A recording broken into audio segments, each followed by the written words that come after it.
Megastar Chiranjeevi హీరోగా నటించిన cinema 'Vishwambhara'. Trisha హీరోయిన్‌గా నటించిన ఈ చిత్రాన్ని వశిష్ఠ తెరకెక్కించాడు. గత సంక్రాంతికి విడుదల కావాల్సిన మూవీ, కానీ విజువల్స్ ఎఫెక్ట్స్, గ్రాఫిక్స్ సరిగా సెట్ కాలేదు. చిరంజీవి ఆల్ టైమ్ బ్లాక్ బస్టర్‌లో ఒకటైన 'జగదేక వీరుడు', 'అతిలోక సుందరి' తరహాలో సోషల్ ఫాంటసీ థ్రిల్లర్‌గా ఈ చిత్రాన్ని రూపొందించారు. ఇప్పుడున్న టెక్నాలజీతో చూస్తే మరింత అద్భుతమైన ఫీల్ వచ్చేలా ఉండాలి.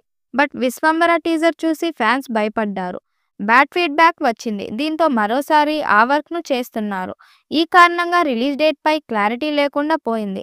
కనీసం సమ్మర్‌లో అయినా వస్తుందేమో అని ఆశించారు మెగా అభిమానులు. కానీ క్లారిటీ రాలేదు. ఫైనల్‌గా 'విశ్వంబర' విడుదలకు టైం వచ్చింది అంటున్నారు. ప్రస్తుతం 'జురాసిక్ పార్క్' పనిచేసిన వీఎఫ్ఎక్స్ టీమ్ ప్రస్తుతం 'విశ్వంబర'కు వర్క్ చేస్తున్నారు అనే టాక్ ఉంది. ఆ వర్క్ చివరి దశకు వచ్చిందట.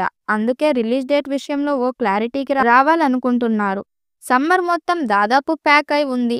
పైగా ఐపీఎల్ కూడా సాగుతుంది. అటు ఆగస్టులో కీలకమైన ఇండిపెండెన్స్ డేట్‌కు ఆల్రెడీ రిలీజ్‌లు ఉన్నాయి. అందుకే చివరి వారం లేదా జూలైలో విడుదల చేయాలనే ప్లాన్‌లో ఉన్నారట. ఆ డేట్ కూడా మాక్సిమం ఫిక్స్ అయిందట. కాకపోతే ఇంకా ఓటీటీ డీల్ ముగియలేదు. అందుకే ఆ డీల్ సెట్ అయితే రిలీజ్ డేట్‌ను అనౌన్స్ చేసే అవకాశాలున్నాయి.